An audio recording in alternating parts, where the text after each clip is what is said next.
Recently अहिले 3-4 महिना भयो पार्लियामेन्टमा पनि र सांसदहरूसँग पनि चाहिँ एउटा अन्डरस्ट्यान्डिङ छ कि there is a real human monkey conflict. यो कुरा थाहा पाउँदाखेरि चाहिँ एकदम बेस्ट लाग्यो। That's a good thing. हामीले थाहा पाएछौँ कि त्यहाँ इन्टरभेन्सनको जरुरी छ भन्ने कुरा थाहा पायौँ। अनि डिफ्रेन्ट काइन्ड्स कहिले सागर ढकाल अनि स्पेसल्ली द महावीर पुनले चाहिँ यो विषयमा लिएर चाहिँ अलिकति सुरुदेखि नै बढी आवाज उठाइरहेको थाहा पाएँ। र महावीर पुनको भनाइअनुसार the conflict situation is different in different places भन्ने कुरा छ। सागर ढकालले पनि त्यही कुरालाई चाहिँ भनेका छन् कि हरेक ठाउँमा यसको चाहिँ इन्टरभेन्सन आइडियाहरू चाहिँ डिफ्रेन्ट हुन जरुरी रहेछ भन्ने कुरा छ।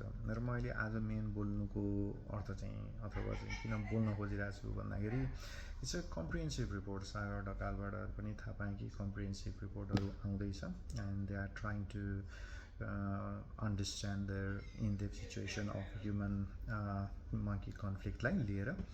र अर्को कुरा के हो भन्दाखेरि सांसदहरू बीच अन्डरस्ट्यान्डिङ हुनु र पार्लियामेन्टमा यसको छलफल हुनु, that's a very good issue. र अर्को कुरा चाहिँ रिसर्च टिमहरू बनाइएको रहेछ र बजेटहरूलाई एलोकेसन गरेर थप स्टडी गर्ने बनिएको रहेछ। अब मेरो कन्सर्न चाहिँ अथवा मेरो मेन कुरा चाहिँ के हो भन्दाखेरि हामीले डिफ्रेन्ट मेथड्सहरू लगायौँ होइन। मेबी महावीर पुनको इनोभेसन सेन्टरबाट बनाइएको चाहिँ एउटा आवाज निकालेर चाहिँ धगाउने तरिका पनि गऱ्यौँ। अनि विन्ड लगाएर चाहिँ सानसानो उसलाई चाहिँ आवाजहरू निकालेर चाहिँ त्यसलाई धगाउने कुराहरू पनि गऱ्यौँ। डिफ्रेन्ट प्रोस्पेक्ट गऱ्यौँ र त्यहाँ चाहिँ अझ पनि काम लागेन भन्ने कुरा पनि आयो। एकदमै साँच्चीकै यसलाई चाहिँ धगाउन सक्ने अथवा चाहिँ यसलाई चाहिँ मिटिगेट गर्न सक्ने साँच्चीकै ठाउँै नभएको रहेछ कि क्या भनेर महावीर पुन पनि कहिले इन्टरभ्यूमा दिक्क भएको पनि देखेँ। अनि स्पेसली आज चाहिँ बोल्न मन लाग्यो सागर ढकालले चाहिँ सांसदहरू पनि सिरियस छन् अनि त्यसपछि रिसर्च टिमहरू बनाएर यसमा चाहिँ बजेट एलोकेसन गरेर अगाडि बढ्न खोजिएको छ भन्ने कुरा भयो। र अर्को कुरा सागर ढकालले भनेको कुरा चाहिँ के थियो भन्दाखेरि यसलाई मिटिगेट गर्न चाहिँ फरेस्टलाईमा चाहिँ बाँदरहरूले मन पराउने फलफुलहरू चाहिँ लगाउने हो कि भन्ने कुरा गर्यो। That could be a better idea. तर मैले चाहिँ सेयर गर्न खोजेको चाहिँ फ्यु थिङ्स हो। के कुरा हो भन्दाखेरि मेबी डाइरेक्टली कुरा गर्दाखेरि हामीले फरेस्ट प्रोडक्टिभिटीलाई ध्यान दिएनौँ जस्तो लाग्छ। Forest productivity in a sense मैले नेचुरल फुड चेन्सहरूलाई र पिरामिड अफ नम्बर्सहरूलाई चाहिँ ध्यान दिएनौँ जस्तो लाग्दैन। जस्तै अब पिरामिड अफ नम्बर्स अथवा पिरामिड्स अफ फरेस्टलाई अलिकति बुझ्ने हो भने सबभन्दा पहिला बडी प्रड्युसर हुनुपर्ने हो, हर्बिभरस हुनुपर्ने हो होइन। त्यसपछि कार्निभर्स, लार्ज कार्निभर्सहरू त्यस्तो हुनुपर्ने हो जस्तो लाग्छ। हामीले त्यो कुरालाई बुझेन। सो मेरो रिक्वेस्ट के छ भन्दाखेरि हामीले लगाएका आर्टिफिसियल मेथडहरू काम नगरेको छन् र डिफ्रेन्ट ठाउँमा पनि महावीर पुनले भनेअनुसार साँच्चीकै छैन जस्तो इन्टरभेन्सन छैन जस्तो लाग्छ भने हामीले अहिले काम गर्नुपर्ने के छ भन्दाखेरि फरेस्ट प्रोडक्टिभिटीमा काम गर्नुपर्छ कि जस्तो लाग्छ।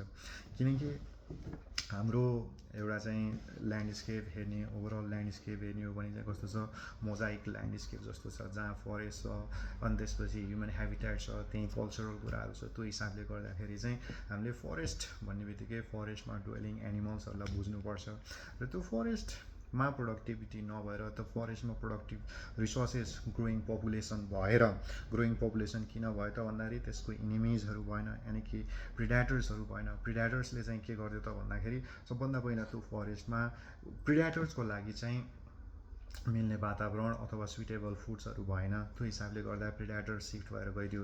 त्यो प्रिडेटर सिफ्ट भएर गएपछि के भयो त प्रेको नम्बरहरू इन्क्रिज हुँदै गएको हुनाले चाहिँ त्यसको पपुलेसन बुम भयो। त्यसको पपुलेसन बुम भएर चाहिँ फरेस्टमा एडिक्वेट रिसोर्सेसहरू नभएको हुनाले चाहिँ they now need to go to the human habitat for the stable डाइटको लागि जानुपर्ने स्थिति आएको छ जस्तो मलाई लाग्छ। सो मैले चाहिँ यो कुरा किन भनिरहेको छु भन्दाखेरि रिसर्च टिमहरू बनाइएको छ र बजेट एलोकेसन गरिएको छ भने the far and the best suitable thing will be rather than developing a mitigation strategy केही हदसम्म डेभलप गर्न सकिन्छ। But the main thing is we have to focus on forest productivity. यो लेभललाई अथवा यो बेसिक कुराहरूलाई चाहिँ मेन्टेन गर्न सक्न जरुरी छ जस्तो लाग्छ। फलफुल लाउने अरू त लाउने भन्ने कुरा चाहिँ त्यहाँ फेरि अल्टिमेटली गएर चाहिँ भोलि चाहिँ नेचुरल कन्डिसनलाई बिगार्न पुगिन्छ। त्यो एउटा चाहिँ केही हदसम्मको मिटिगेट हो, केही समयको लागि हो, तर द रियल सिचुएसन इज हाम्रो फरेस्ट प्रोडक्टिभिटी नभएर हरियो छ तर रियल प्रोडक्टिभ छैन। त्यो कुरालाई ध्यान दिनुपर्छ जस्तो छ। Don't worry about the population increase भयो, मकीको कन्फ्लिक्ट हुन्छ केही समयलाई होइन, त्यही हदसम्म चाहिँ त्यसमा केही आफूले गर्न सक्ने मिटिगेसन लगाउन सकिन्छ र अल्टिमेटली हामीले चाहिँ फरेस्ट प्रोडक्टिभिटीलाई हेऱ्यौँ भने चाहिँ लङ टर्म समाधान गर्न सकिन्छ जस्तो लाग्छ। That's all. यो